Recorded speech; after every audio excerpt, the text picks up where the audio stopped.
Friends, आज के lesson में हमने क्लियर करनी है ब्रांचेस ऑफ फ़िज़िक्स की बहुत सारी ब्रांचेस हैं, लेकिन उनमें से कुछ यहाँ हमारे पास पॉइंटेड है। सबसे पहले जो फ़िज़िक्स की ब्रांच है मैकेनिक्स, इसको हम डिफ़ाइन कर सकते हैं the branch of physics that deals with the study of motion of object, it's causes and it's effects.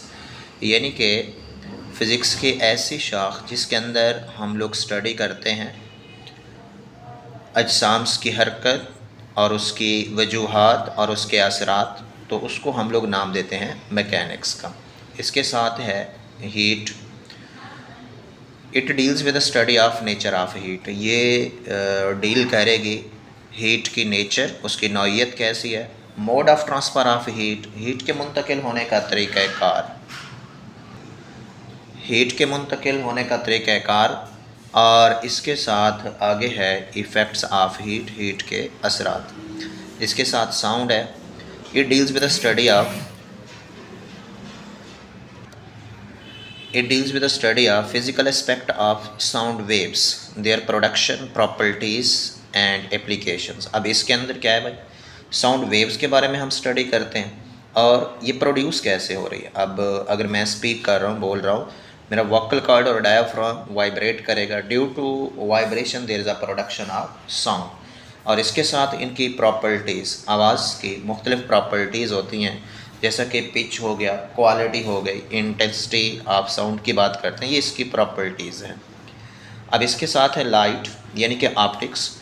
ये फ़िज़िक्स की ऐसी ब्रांच है जो डील करेगी with the study of physical aspect of light, इसकी properties and working and use of the optical instruments. जो optical instruments होते हैं लाइट के असूलों के ऊपर काम करते हैं, लाइक एज टेलीस्कोप हो गया, माइक्रोस्कोप हो गया, ये हमारे पास लाइट के असूलों के ऊपर काम करते हैं, ये ऑप्टिकल इंस्ट्रूमेंट्स कहलाते हैं।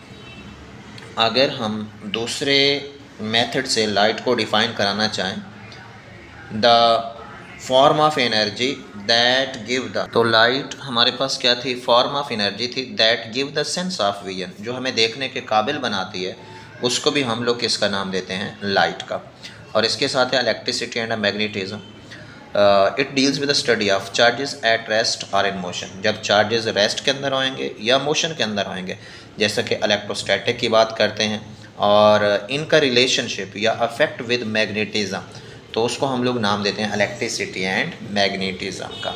और उसके बाद है atomic physics, the branch of physics that deals with the study of structure and properties of an atom, जिसके अंदर structure and properties of atom के बारे में हम स्टडी करेंगे। फिर न्यूक्लियर फिज़िक्स है, it deals with the study of properties and behaviour of the nuclei and the particle with in the nuclei. Nucleus के अंदर जो पार्टिकल्स होते हैं, जैसे कि न्यूक्लियस के अंदर हमारे पास प्रोटॉन और न्यूट्रॉन, इनको जब हम लोग स्टडी करते हैं तो ये हमारे पास क्या कहलाती है, न्यूक्लियर फ़िज़िक्स। ये मेरे पास एक एटम है और इसका जो सेंट्रल रीजन बनेगा वो हमारे पास, और इसको न्यूक्लियस का नाम देते हैं। इसके अंदर प्रोटॉन और न्यूट्रॉन इसी के अंदर मौजूद होते हैं। तो इसको जब हम स्टडी करेंगे तो ये हमारे पास कहलाएगी न्यूक्लियर फ़िज़िक्स। फिर है plasma physics, it deals with the study of production and properties of ionic state of matter and it is the fourth state of matter. Annual exams के अंदर मोस्टली हम लोग से पूछते हैं the ionic state of the matter is, वो क्या कहलाती है, हमारे पास प्लाज्मा कहलाती है। इसी तरह से the fourth state of matter, ये भी प्लाज्मा है। इसके साथ है geophysics, it deals with the study of internal structure of earth. इसके अंदर ज़मीन की अंदरूनी साख्त का मुताला किया जाता है। जैसे कि जियोफिज़िस्ट होते हैं वो इंटरनल स्ट्रक्चर ऑफ अर्थ को स्टडी करते हैं। सो ये हमारे पास ब्रांचेस क्लियर होती हैं।